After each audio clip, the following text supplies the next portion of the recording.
Hi students, welcome to our channel. இந்த video நம்ம என்ன பார்க்க போறோம் அப்படின்னா ஃபர்ஸ்ட் மிட்டம் டெஸ்ட்டுக்கான ஒரு general study plan for 10th 11th and 12th standard பார்க்க போறோம். இதை பார்க்கறதுக்கு மேலே நீங்கள் இன்னும் நம்ம சேனலை சப்ஸ்கிரைப் பண்ணலைன்னா பண்ணிட்டு மறக்காம இந்த வீடியோக்கும் லைக் பண்ணிட்டு வாட்ஸ்அப் சேனல்லையும் ஜாயின் பண்ணிக்கிறீங்க. லிங்க் இந்த வீடியோடைய டிஸ்கிரிப்ஷனில் கொடுத்துருக்கேன். ஸோ உங்களுக்கு first midterm test July last week 20ஆம் தேதிக்கு மேலே நிறைய டிஸ்ட்ரிக்ஸில் ஸ்டார்ட் ஆயிரும். அப்புறம் ஒரு சில டிஸ்ட்ரிக்ஸில் ஆகஸ்ட் 5ஆம் தேதி அந்த மாதிரி ரேஞ்சில் வந்து ஸ்டார்ட் ஆகும். போர்ஷன்லாம் நம்ம ஆல்ரெடி போட்டிருக்கோம். 10th சரி 11th போட்டாச்சு, 12th போட்டாச்சு. ஒவ்வொரு சப்ஜெக்ட்லையும் என்னென்ன போர்ஷன் இந்த ஃபர்ஸ்ட் மிட்டம் டெஸ்ட்டுக்கு இருக்குது அப்படின்றது கம்ப்ளீட் டீட்டெயில்ஸ் நம்ம கொடுத்துருக்கோம். உங்களுக்கு வந்து எப்படிலாம் ஃபர்ஸ்ட் மிட்டம் டெஸ்ட் நடக்கும் அப்படின்றது. நிறைய பேர் கேட்கக்கூடியது ஸ்டடி பிளான் கொடுங்க சார் அப்படின்னு சொல்லிட்டு தான் நிறைய பேர் கேட்குறீங்க. எல்லா வருஷமே நம்ம எல்லா எக்ஸாம்ஸுக்குமே ஸ்டடி பிளான் கொடுக்கக்கூடியது வழக்கம். ஸோ அந்த வகையில் இந்த ஃபர்ஸ்ட் மிட்டம் டெஸ்ட்டில் உங்களுக்கு இந்த 10th 11th 12th 3 கிளாஸஸ்க்குமே ஒரு ஓவராலாக ஜென்ரலான ஒரு ஸ்டடி பிளான் தான் இந்த வீடியோவில் நம்ம டிஸ்கஸ் பண்ண போகிறோம். ஸோ தயவு செஞ்சு ஸ்கிப் பண்ணாமல் பாருங்கள். ஏன்னா நாம் ஸ்டார்டிங்லேருந்தே ஒர்க் பண்ணுறதுன்றது ரொம்ப ரொம்ப முக்கியம். நான் ஒவ்வொரு வீடியோலையும் சொல்லக்கூடியது இதுதான். தயவு செஞ்சு நீங்கள் 10th இருந்தாலும் சரி, 11th இருந்தாலும் சரி, 12th இருந்தாலும் சரி, 3 பேருமே பப்ளிக் எக்ஸாமில் நல்ல மார்க்ஸ் ஸ்கோர் பண்ணணும் அப்படின்ற அந்த ஒரு நோக்கத்தோடு தான் எல்லாருமே வந்து கஷ்டப்பட்டு உழைச்சிட்டு இருக்கோம். ஸோ அந்த உழைப்புக்கான பலன் உங்களுக்கு கிடைக்கணும் அப்படின்னு நீங்கள் நினச்சிங்கன்னா இப்போலேருந்தே ஸ்டார்டிங்லேருந்து இந்த ஜூன் மந்த்லேருந்து நீங்கள் கஷ்டப்பட்டு உழைக்க ஆரம்பிச்சிங்கன்னா கண்டிப்பாக அதுக்கான பலன் உங்களுக்கு பப்ளிக் எக்ஸாமில் கிடைக்கும். ஸோ அதில் உங்களுக்கு துளி கூட சந்தேகம் வேணாம். ஏன்னா ஒவ்வொரு சப்ஜெக்ட்லேயும் நம்ம வந்து இப்படி படிங்க, இப்படி ப்ரிப்பேர் பண்ணுங்க, கண்டிப்பாக உங்களுக்கு வந்து இந்த கொஷின்ஸ் தான் கேட்க போகிறாங்க, இந்த இம்பார்ட்டன்ட் கொஷின்ஸை படிங்க அப்படின்ற மாதிரி நம்ம நிறைய வீடியோஸ் ஒவ்வொரு சப்ஜெக்ட்டுக்கும் இண்டிவிஜுவலாக கேர் எடுத்து போட்டுட்ருக்கோம். ஸோ அதை நீங்கள் கரெக்டான முறையில் ஃபாலோ பண்ணிட்டு வந்தீங்கனாலே போதும்.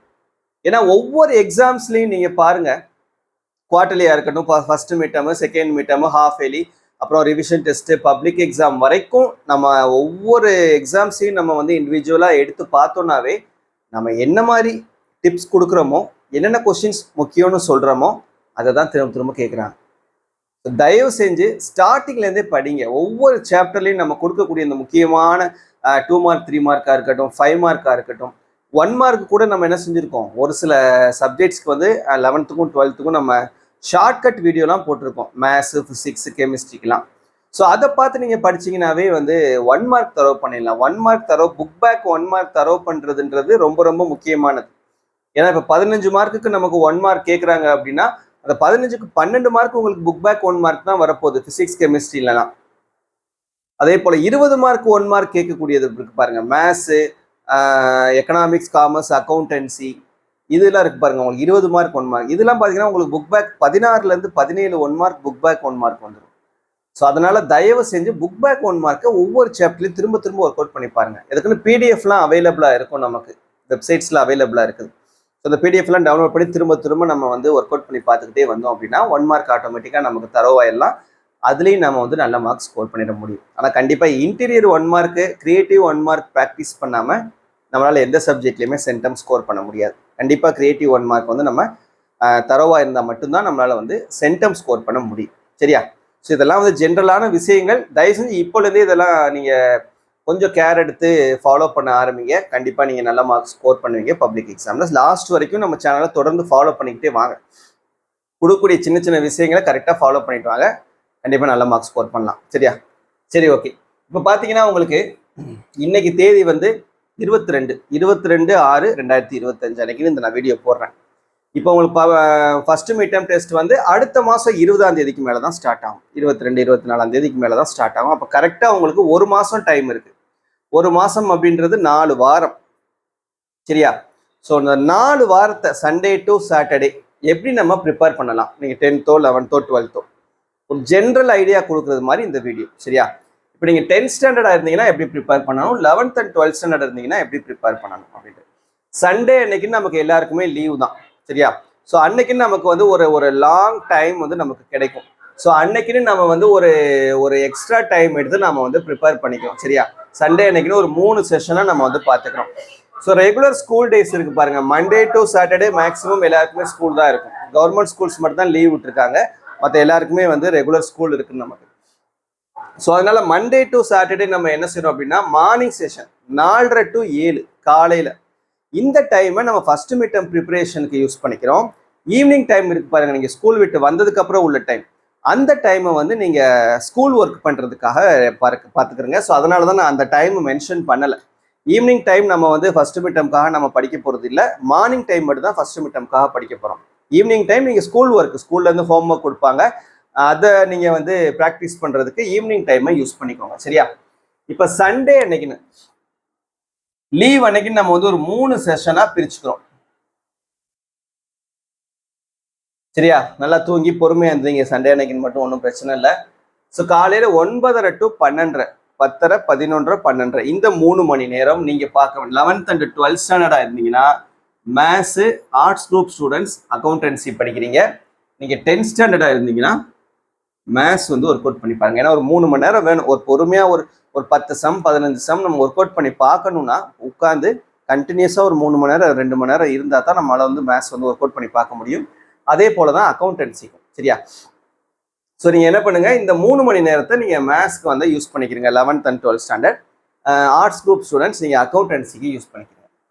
அடுத்து மதியம் ஒரு நல்லா சாப்பிட்டுட்டு கொஞ்சம் நேரம் கொஞ்சம் ரிலாக்ஸேஷன் பண்ணிட்டு 2:30 to 4:30, சரியா, மதியம் 2:30லேருந்து 4:30 வரைக்கும் ஒரு 2 மணி நேரம் என்ன செய்யணும்னா கெமிஸ்ட்ரி படிக்கிறீங்க. 11th and 12th chemistry. நீங்கள் ஆர்ட்ஸ் ஸ்டூடெண்ட்ஸாக இருந்தீங்கன்னா எக்கனாமிக்ஸ், அதுவே நீங்கள் 10th ஸ்டாண்டர்டாக இருந்தீங்கன்னா சயின்ஸ் வந்து படிக்கிறீங்க.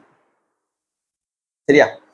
நெக்ஸ்ட்டு ஈவினிங் டைமில் நீங்கள் என்ன பண்ணுங்கள், ஸ்கூல் ஒர்க்கை பார்த்துக்கிறீங்க. நீங்கள் யாராக இருந்தாலும் சரி, 10th, 11th, 12th 3 பேருமே ஸ்கூல்லேருந்து கொடுக்கக்கூடிய ஹோம் ஒர்க்கை ஈவினிங் டைமில் 6 o'clock மேலே நீங்கள் ஒர்க் அவுட் பண்ணி பார்த்துக்கோங்க. இது மாதிரி நீங்கள் இந்த 4 வார சண்டே நம்ம கையில் இருக்குது, இந்த 4 வார சண்டே இந்த மாதிரி நீங்கள் யூட்டிலைஸ் பண்ணிக்கோங்க. அடுத்து மண்டே டைமில் காலையில் எழுந்திரிக்கிறோம். 4:30 to 5:45 ஒரு 1.25 மணி நேரம் என்ன செய்யணும்னா இங்கே 11th 12th physics, commerce, 10th standard social வந்து ஒர்க் அவுட் பண்ணி பார்க்குறீங்க அந்த 7 மணி வரைக்குமே. அதே நீங்கள் 11th 12th இருந்தீங்கன்னா 6 to 7 என்ன செய்யணும்னா தமிழ் படிக்கணும். சரியா?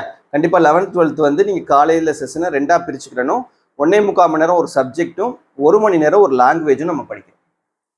அடுத்து டியூஸ்டே அன்னைக்குன்னு காலையில் 4:30 to 5:45 டைமில் 11th 12th botany, computer science, computer application, business maths. இதில் நீங்கள் என்ன கேட்டகரியில் வருவீங்களோ, சப்போஸ் இதில் ஹிஸ்ட்ரி இந்த மாதிரி ஜியாகிரஃபி எடுத்து படிக்கக்கூடிய ஸ்டூடெண்ட்டாக இருந்தாலும் நீங்கள் அதுக்கு வந்து நீங்கள் பார்த்துக்கணும். சரியா? 10th standard Tamil. சரியா? செவ்வாய்க்கிழமை 10th ஸ்டாண்டர்ட் படிக்க வேண்டியது தமிழ் படிக்கிறீங்க. அதுவே 11th and 12th 6 to 7 English வந்து படிச்சுக்கணும். சரியா? நெக்ஸ்ட் வென்ஸ்டே புதன்கிழமை அன்னைக்குன்னு காலையில் 4:30 to 5:45 இந்த 1.25 மணி நேரத்தில் 11th and 12th standard zoology, computer science, computer application, business maths. சரியா? நீங்கள் என்ன கேட்டகரியில் வருவீங்களோ, பயாலஜி ஸ்டூடெண்ட்ஸாக இருந்தீங்கன்னா bio botany, bio zoology, long version ஸ்டூடெண்ட்ஸாக இருந்தீங்கன்னா பாட்னி, ஜுவாலஜி. சப்போஸ் நீங்கள் பயோ கம்ப்யூட்டர் ஸ்டூடெண்ட்ஸாக இருந்தீங்கன்னா மேத்ஸ் வரக்கூடிய இடத்துல கம்ப்யூட்டர் சயின்ஸை படிச்சுக்கிறங்க, பாட்னி ஜுவாலஜியை இங்கே படிச்சுக்கிறங்க. சரியா? அடுத்து 6 to 7 தமிழ் படிக்கிறோம். 10th ஸ்டாண்டர்ட் வந்து சயின்ஸ் வந்து படிக்கிறீங்க. Next Thursday. சரியா? வியாழக்கிழமை காலையில் 4:30 to 5:45 இந்த டைமில் 11th and 12th maths, accountancy. சரியா? ஃபுல்லாகவே அந்த ஒரு full session 6 to 7. 10th standard English படிக்கிறீங்க. வியாழக்கிழமை அன்னைக்குன்னு இங்கிலீஷ். அடுத்து ஃப்ரைடே வெள்ளிக்கிழமை அன்னைக்குன்னு காலையில் 4:30 to 5:45 இந்த டைமில் 11th and 12th chemistry, commerce, அப்புறம் 6 to 7 இங்கிலீஷ். இதுவே 10th ஸ்டாண்டர்டாக இருந்தீங்கன்னா இந்த வெள்ளிக்கிழமை அன்னைக்குன்னு சோசியல் வந்து படிக்கிறோம். அடுத்து சாட்டர்டே அன்னைக்குன்னு நம்ம எதுவும் படிக்க போகிறது இல்லை. இந்த படித்த போர்ஷன்ஸை ஒரு சின்ன டெஸ்ட் மாதிரி ப்ராக்டிஸ் பண்ணிக்கிறோம். Saturday full day leave sir அப்படின்னா தாராளமாக எல்லா சப்ஜெக்ட்ஸுமே நம்ம எழுதி பார்க்கலாம், ஒரு சின்ன செல்ஃப் டெஸ்ட் மாதிரி. சப்போஸ் சாட்டர்டே லீவ் இல்லை சார் ஸ்கூல் தான் அப்படின்னா அந்த காலையில் இந்த டைமுக்குள்ளே இந்த 5:30, 6:30, 7:30 ஒரு 3 மணி நேரம் வச்சுக்கணும் அப்படின்னா அந்த 3 மணி நேரத்தில் உங்களால் எத்தனை டெஸ்ட் எழுத முடியுமோ, 2 டெஸ்ட் எழுத முடியுமா 2 டெஸ்ட், 3 டெஸ்ட் எழுத முடியுமா 3 டெஸ்ட் நீங்கள் வந்து என்ன பண்ணுங்கள் ப்ராக்டிஸ் பண்ணி பார்த்துக்கோங்க. சரியா? ஸோ இந்த மாதிரி நீங்கள் சாட்டர்டே யூஸ் பண்ணிக்கோங்க. ஓகேவா? ஸோ இது ஒரு general study plan for 10th, 11th and 12th. ஏன்னா நிறைய ஸ்கூல்ஸில் இப்போ தான் போர்ஷன் ஸ்டார்ட் பண்ணி நடத்திக்கிட்டு இருப்பாங்க. ஏன்னா ஸ்கூல் ரீஓப்பன் பண்ணி கரெக்டாக என்னோட 20 நாள் முடிஞ்சு. 20 நாள் அப்படின்றப்ப 3 வாரம் கம்ப்ளீட் ஆயிருக்கு. 3 வாரத்தில் 3 வாரத்துக்கான போர்ஷன்ஸ் தான் கம்ப்ளீட் பண்ணியிருப்பாங்க. நிறைய ஸ்கூல்ஸில் பார்த்தீங்கன்னா இன்னும் ஃபர்ஸ்ட் சாப்டர் தான் கம்ப்ளீட் பண்ணி செகண்ட் சாப்டர் ஆன்கோயிங்கில் இருக்கும், போயிட்டு இருக்கும் 10th 11th 12th. சில ஸ்கூல்ஸில் ஸ்பெஷல் கிளாஸஸ்லாம் வச்சு நடத்தியிருந்தாங்கன்னா அவங்க 3-4 சாப்டர்ஸ் கூட கம்ப்ளீட் பண்ணி போயிட்டு இருப்பாங்க. சரியா? ஸோ எவ்வளோ சாப்டர்ஸ் முடிச்சிருந்தாலும் இந்த ஃபர்ஸ்ட் மிட்டம்கான போர்ஷனை நீங்கள் கம்ப்ளீட் பண்ணுறதுக்கு நம்ம கையில் இப்போதைக்கு 4 வாரம் டைம் இருக்குது. இந்த 4 வாரத்தை இந்த மாதிரி பிரித்து படிச்சிங்கன்னா நல்ல மார்க் ஸ்கோர் பண்ணலாம். ஐடியா மட்டும் தான் என்னால் கொடுக்க முடியும். அதை ஃபாலோ பண்ணுறதும் பண்ணாததும் உங்களுடைய விருப்பம் தான், உங்களுடைய கையில் இருக்குது. ஸோ ஃபாலோ பண்ணுவீங்களா மாட்டீங்களா அப்படின்றத மறக்காமல் கமெண்ட்டில் சொல்லுங்கள். சரியா? தேங்க்யூ.